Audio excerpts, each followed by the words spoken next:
నిన్న మొన్నటి వరకు కేసీఆర్ని అమాంతం ఆకాశానికి ఎత్తేసినటువంటి ఓవైసీ ఇప్పుడు కాంగ్రెస్ పాట పాడుతున్నారు. ఈ నేపథ్యంలో రాబోయేటువంటి పార్లమెంటు ఎన్నికల్లో బీఆర్ఎస్ పార్టీ ఓట్ బ్యాంక్ మరింత గండి కొట్టే ప్రమాదం ఉందంటూ కూడా కొంతమంది రాజకీయ విశ్లేషకులు వారి దైన శైలిలో విశ్లేషణ చేస్తున్న నేపథ్యంలో ఈ అంశానికి సంబంధించి మనతో మాట్లాడేందుకు టీడీపీ అధికార ప్రతినిధి సూర్యదేవర్ లత గారు మనతో ఉన్నారు. లత గారితో మాట్లాడదాం. లత గారు నమస్తే అండి. నమస్తే. నిన్న మొన్నటి వరకు కేసీఆర్ని అమాంతం ఆకాశానికి ఎత్తేసినటువంటి ఓవైసీ ఇప్పుడు కాంగ్రెస్ పాట పాడుతూ ఉన్నారు. ఆయన ఏంటి ఇలాగే జరిగితే రాబోయేటువంటి పార్లమెంటు ఎన్నికల్లో బీఆర్ఎస్ ఓట్ బ్యాంక్కి గండి పడడం ఖాయమా అంటే ఏం చెప్తారు? తప్పకుండా బీఆర్ఎస్ పార్టీలో ఇప్పుడు క్యాండిడేట్లు కూడా ఎంపీ క్యాండిడేట్లు కూడా కష్టంగానే ఉంది. ఎందుకంటే ఎవరు కూడా సీట్ తీసుకోవడానికి రెడీగా లేరు. ఎక్కడ గెలిచే ఆస్కారాలు కనపడడం లేదు. బీజేపీ కూడా ఆల్రెడీ పుంజుకుంది కొంచెం. మనం ఎలాగైనా చూస్తే ఇప్పుడు రామ మందిరం తర్వాత కాస్త తెలంగాణలో కూడా పుంజుకుంది. ఇంకా ఎటు వచ్చి ఎంఐఎం ఏం చేస్తుంది, వెళ్తే బీజేపీకి వెళ్ళాలి. ఇక్కడ లోకల్లో చూస్తే బీఆర్ఎస్ చూస్తే దేశ్కి నేత అని చెప్పి అనుకున్నాడు. దేశ్కి నేత అన్నప్పుడు మనకు మొత్తం పవర్ ఉంటుంది, మనం కేసీఆర్తోనే ఉంటాము అనుకున్నారు. సో దేశ్కి నేతకి అసలు ప్లేస్లోనే పోయేటప్పటికి ఉన్న ప్లేస్లోనే పోయేటప్పటికి ఇంకా ఆయన దేశ్కి నేత కాదు, స్టేట్కి నేత కూడా ఉండలేకపోతున్నారు. అలాంటప్పుడు మనం ఎందుకు ఈ పార్టీలో ఉండటం? సో మనకు ఎప్పటి నుంచో మిత్రత్వం ఉన్న పార్టీ కాంగ్రెస్ పార్టీ, ఆ పార్టీలో ఉందామనేది ఎవరైనా ప్లాట్ఫామ్, నెక్స్ట్ ప్లాట్ఫామ్ ఏంటి? సో బీఆర్ఎస్ని తీసేస్తే ఏది? ఎంఐఎంకి ఎప్పటి నుంచో ఉన్న మిత్రత్వం ఉన్న పార్టీ కాంగ్రెస్ పార్టీ. సో వాళ్ళు కాంగ్రెస్కే వాళ్ళు మొగ్గు చూపుతారు. ఓకే, తప్పకుండా వాళ్ళు కాంగ్రెస్తోనే వెళ్తారు.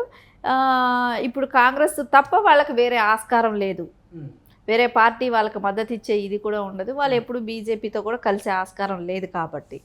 సో తప్పకుండా వాళ్ళ కాంగ్రెసే వాళ్ళకి ఇది. రేవంత్ రెడ్డి గారిని పొగుడుతారు, ఇప్పుడు నెత్తిన పెట్టుకుంటారు. బీఆర్ఎస్కి అయితే గండి తప్పకుండా ఎంఐఎం ఓట్లు అయితే పడే ఆస్కారాలే ఉండదు. అంటే ఓవైసీ గారు ఇప్పుడు కాంగ్రెస్ పాట పాడితే ఈ మైనార్టీలు బీఆర్ఎస్ పార్టీకి మైనార్టీ ఓట్ బ్యాంక్ దూరం అయ్యే అవకాశం ఉందా అంటే ఏం చెప్తారు? తప్పకుండా బీఆర్ఎస్ పార్టీకి మైనారిటీ ఓట్ బ్యాంక్ అయితే తగ్గుతుంది. ఎందుకంటే ఎంఐఎం అనేది కాంగ్రెస్తో పొత్తుకు వెళ్తుంది. వెళ్ళినప్పుడు ఆటోమేటిక్గా వాళ్ళకి తగ్గే ఓట్ బ్యాంక్ తగ్గుతుంది. ఎందుకంటే ప్రతి చోట కూడా బీజేపీ మీద ఉన్న బీఆర్ఎస్ మీద ఉన్న వ్యతిరేకత ఈ ఎలక్షన్లో కనపడుతుంది, మనకు తప్పకుండా కనపడుతుంది. వాళ్ళకి ఎంతసేపు కూడా ప్రేమతో ఎవరూ లేరండి. బీఆర్ఎస్ పార్టీలో తెలుగుదేశం మొన్న అదే ఎగ్జాంపుల్ ఒకటి చెప్తున్నారు కదా, టీడీపీని చూసి నేర్చుకోండి అని. టీడీపీని చూసి వాళ్ళు ఏ పార్టీలో అయినా ఉండనివ్వండి, టీడీపీలో పనిచేసిన వాళ్ళు ప్రతి వాళ్ళకి టీడీపీ అంటేనే ఒక ఆత్మగౌరవమైన పార్టీ, మాకు ఒక సెల్ఫ్ రెస్పెక్ట్ దొరికేది అక్కడ అని వీళ్ళు ఏ పార్టీలో ఉండనివ్వండి బాబు గారిని గురించి అంత గొప్పగా చెప్తారు.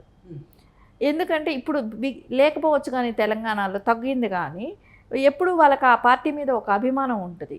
సో అదే బీఆర్ఎస్ పార్టీ మీద అది లేదు. ఎందుకు లేదు? నువ్వు రాచరిక పోకడలాగా బిహేవ్ చేసిన మూలాన వాళ్ళకి ఎప్పుడెప్పుడు ఈ పార్టీలో అధికారం ఉన్నన్ని రోజులే ఉన్నారు. అధికారం పోయిన తర్వాత ఎవరు కూడా ఆ పార్టీలో ఉండటానికి ఇష్టపడట్లేదు. ఎవరినైనా నువ్వు మనుషులుగా ట్రీట్ చేసి, నువ్వు ఎవరి బాధలైనా ఈని ఎవరిదైనా కూర్చొని టైం ఇచ్చి మాట్లాడి ఉంటేను, ఎవరి సమస్యలైనా నీకు ఎమ్మెల్యేలవైనా మినిస్టర్లవైనా వాళ్ళ సమస్యలు నువ్వు వినుంటేను, నీకు వాళ్ళ గురించి ఒక అవగాహన ఉంటేనో వాళ్ళు నీతో ఉంటారు. సో వాళ్ళు ఎంతసేపు నీకు మెకానికల్గా పనిచేయాలని చూసావు, అదే మెకానికల్గానే వాళ్ళు ఉన్నారు. సో ఈరోజు అధికారం లేకపోతే వాళ్ళు తప్పకుండా వేరే పార్టీ ప్లాట్ఫామ్ తప్పకుండా ఎత్తుక్కుంటారు. సో నాయకులే ఉండనప్పుడు ఇంకా కార్యకర్తలు ఎక్కడ ఉంటారు, ఓట్ బ్యాంక్ ఎక్కడ ఉంటుంది చెప్పండి? సో డెఫినెట్గా నాయకులు లేని చోట ఓట్ కూడా ఉండదు. కాబట్టి వాళ్ళు తప్పకుండా ఎంఐఎం పార్టీ ఇక్కడ ఏమీ లేని పార్టీలో మనం ఉండటం ఎందుకు, సో మనం మారిపోదాం అనే డెసిషన్ తీసుకుంటారు వాళ్ళు. ఓటే రానున్న ఎన్నికల్లో బీఆర్ఎస్ పార్టీ మనుగడే ప్రశ్నార్థకంగా మారబోతుందని గ్రహించే మైనారిటీలు కాంగ్రెస్ వైపు ఉండబోతున్నారా అంటే ఏం చెప్తారు? తప్పకుండా కిషన్ రెడ్డి గారు కూడా మొన్న ఓపెన్ స్టేట్మెంట్ కూడా ఇచ్చారు. బీఆర్ఎస్కి ఇక్కడ అపోజిషన్ అంటూ ఉంటే కాంగ్రెస్ బీజేపీయే అని చెప్పారు. బీఆర్ఎస్ పార్టీ లేదని కూడా చెప్పారు. ప్రశాంత్ కిషోర్ గారి సర్వేల ప్రకారం కూడా ఆయన చెప్పాడు బీఆర్ఎస్ కష్టమైన పరిస్థితి అని చెప్పి, ఉండటం కష్టం అనేది. సో మనకు కనపడుతుంది కూడా బీఆర్ఎస్ ఉండటం కష్టం అనేది ప్రతి వాళ్ళకి కూడా అనిపిస్తుంది. ఎందుకంటే నాయకులే అక్కడ ఉండటానికి ఇష్టపడటం లేదు. రేపు పొద్దున ఈ లోక్సభ ఎన్నికలు అయిన తర్వాత ఎంతమంది నాయకులు ఉంటారో, గెలిచిన వాళ్ళు కూడా ఎంతమంది పార్టీలు మారుతారో ఇది మనం చూడొచ్చు. ఎందుకంటే వాళ్ళు ఓన్లీ ఎలక్షన్ వరకు ఉన్నారు. ఈ ఎలక్షన్ అయిపోయిన తర్వాత ప్రతి వాళ్ళు కూడా ఎమ్మెల్యేలు కూడా ఎవరు ఉండరు, అందరూ మారిపోవటానికి ప్రిపేర్ అయిపోతున్నారు.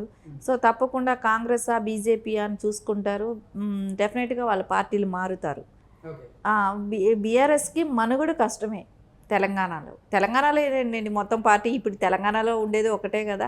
సో వాళ్ళు దేశకీ నేత అని అనుకున్నారు కానీ అవ్వలేదు. సో ఖచ్చితంగా అది నేషనల్ పార్టీ కూడా కాదు కాబట్టి సో తప్పకుండా బీఆర్ఎస్ అనేది మనుగడ కష్టం. ఫ్యూచర్లో ఉంటుందో ఉండదో కూడా తెలియదు, గతం అని చెప్పుకోవటమే. ఓకే, భారతీయ రాష్ట్ర సమితికి గనక ఎంఐఎం దూరం అయితే ఆ ప్రభావం ఎన్ని ఎంపీ స్థానాల మీద పడే అవకాశం ఉంది రానున్న ఎన్నికల్లో అంటే ఏం చెప్తారు? డెఫినెట్గా వాళ్ళ మెజారిటీ సీట్లు మటుకు కాంగ్రెస్ బీజేపీకే వస్తాయి. సో వాళ్ళకి రావటం అనేది కూడా కష్టమే అవుతుంది. ఎందుకంటే ఓట్ బ్యాంక్ ఎక్కడైతే వాళ్ళు నిలబడే ప్లేసుల్లో కూడా ప్రతి చోట కూడా కాంగ్రెస్ పెరిగింది, బీజేపీ పెరిగింది. సో ఎక్కడ కూడా వాళ్ళకి ఎన్ని సీట్లు వస్తాయి అనేది కూడా వేళ లెక్క పెట్టడం కూడా కష్టమే. వేళ మీద కూడా 1 or 2 వస్తే ఎక్కువేమో, ఆ 1 or 2 కూడా వస్తాయో రావో కూడా చెప్పలేము. ఎందుకంటే మెజారిటీ ఉంటుందో ఉండదో. అంటే ఈ 17 ఇది చాలా వరకు అధికారంలో ఉన్నది కాంగ్రెస్ కాబట్టి ఇక్కడ స్టేట్ గవర్నమెంట్, సెంట్రల్లో బీజేపీ ఉంటుంది అనేది ఒక నమ్మకం ఉంది. కాబట్టి తప్పకుండా అయితే వాళ్ళకి అవకాశమే లేదు, గెలిచే 1-2 సీట్లు కూడా వస్తాయో రావో కూడా తెలియదు, నమ్మకం లేదు. సో బీజేపీ వచ్చి కొంచెం అది కూడా పుంజుకుంది తెలంగాణ స్టేట్లో. ఓకే, అంటే కొంతమంది బీఆర్ఎస్ నేతలు కాంగ్రెస్ పార్టీ భారతీయ జనతా పార్టీ ఒకటే అంటూ ప్రచారం చేస్తున్నాయి. అలాగే కాంగ్రెస్ పార్టీ ఏమో ఇటు బీఆర్ఎస్ బీజేపీ ఒకటే అంటూ వాళ్ళు ప్రచారం చేస్తున్నారు. అలాగే భారతీయ జనతా పార్టీ వచ్చేసరికి ఈ బీఆర్ఎస్ పార్టీ కాంగ్రెస్ పార్టీ ఒకటే అంటూ వాళ్ళు ప్రచారం చేస్తున్నారు. ఈ నేపథ్యంలో అసలు ఏ పార్టీకి మైనార్టీలు గండి కొట్టబోతున్నారు, ఏ పార్టీకి మైనారిటీలు ఓటు వేయబోతున్నారు అంటే ఏం చెప్తారు? తప్పకుండా ఇక్కడ 2 నేషనల్ పార్టీలు, అవి 2 ఏ రోజు ఒకటిగా ఉండే ఛాన్స్ లేదు. ఎవరైనా మాట్లాడినా అది పిచ్చి ప్రలాపన కింద బీఆర్ఎస్ ఏదో మాట్లాడుతుంది కానీ అది పిచ్చి ప్రలాపనే అవుతుంది. ఎందుకంటే అసలు నేషనల్ పార్టీలు 2 ఎందుకు కలుస్తాయి? అసలు అట్లాంటి ఆస్కారాలే ఉండవు. నిన్న మొన్నటి వరకు అందరూ అదే అనుకున్నారు, కానీ రేవంత్ రెడ్డి అధికారంలోకి వచ్చిన కేవలం 2 నెలల్లోనే గతంలో కేసీఆర్ సాధించలేని కొన్ని సాధించారు. వాళ్ళిద్దరికీ మంచి సత్సంబంధాలు ఉన్నాయి, మోదీకి రేవంత్ రెడ్డికి. అంటే అక్కడ బీజేపీకి ఇక్కడ కాంగ్రెస్కి అంటూ కూడా కొంతమంది ఆరోపణలు చేస్తూ ఉన్నారు. ఎప్పుడు ఏదో ఒకటి మనం బీఆర్ఎస్కి ఇప్పుడు అధికారం లేక, ఎందుకంటే అటు బీజేపీలోనూ కలవలేరు, వాళ్ళు కాంగ్రెస్ కలుపుకోదు, బీజేపీ కలుపుకోదు. అలాంటి పరిస్థితిలో ఉన్నప్పుడు వాళ్ళే డైనమాలో ఉన్నారు, ఎక్కడా వాళ్ళకి స్థానం లేదు. నేషనల్ పార్టీ ఏ పార్టీ కూడా వాళ్ళని కలుపుకునే స్థితిలో లేదు. అలాంటప్పుడు ఎంఐఎం కూడా ఖచ్చితంగా కాంగ్రెస్తోనే ఉంటుంది. సో ఏ ఛాన్సు లేని చోట వాళ్ళకి ఏం మాట్లాడాలి, ఎందుకు జరుగుతుంది, ఏం జరిగింది అని ఇంకా వాళ్ళ ఆత్మలో ఒక ఆలోచించుకునే విధానంలో ఎక్కడో తేడా ఇంకా జరుగుతూనే ఉంది. వాళ్ళు ఇంకా ఇప్పటికైనా గుర్తించాల్సింది, మేము ఎలాగైనా సరే తెలంగాణలో దొరల పాలన లాగానే ఉండింది గత 10 సంవత్సరాలుగా. ఎందుకంటే ఎక్కడ మనం చూసేవాళ్ళం కదా, ఎక్కడ ఒక మినిస్టర్ వచ్చో ఇంకొక మినిస్టర్ వచ్చో ఎక్కడ బయట కూడా ఒక స్టేట్మెంట్ ఇచ్చేవాళ్ళు కాదు. ఎంతసేపు కేటీఆర్ గారు, హరీష్ రావు గారు వీళ్ళే కదా ప్రెస్ మీట్లు పెట్టినా, ఏదైనా చెప్పాలన్నా ఏదైనా చేయాలన్నా అంతా వీళ్ళు.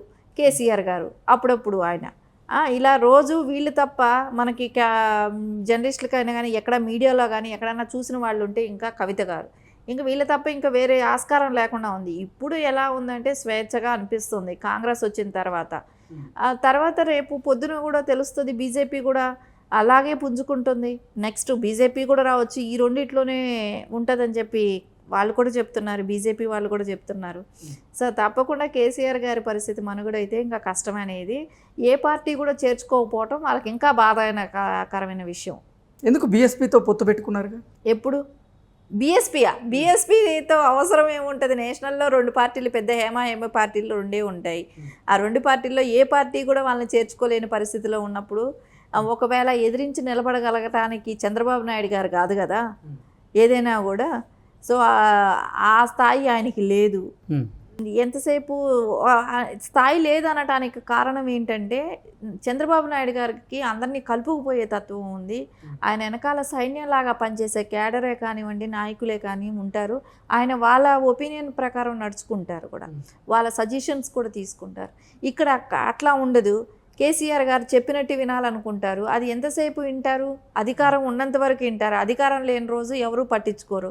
సేమ్ అదే జరుగుతుంది బీఆర్ఎస్ పార్టీలో. సో వాళ్ళకి మనుగడ కష్టమే అవుతుంది. ఓకే లత గారు, థ్యాంక్ యూ. Thank you.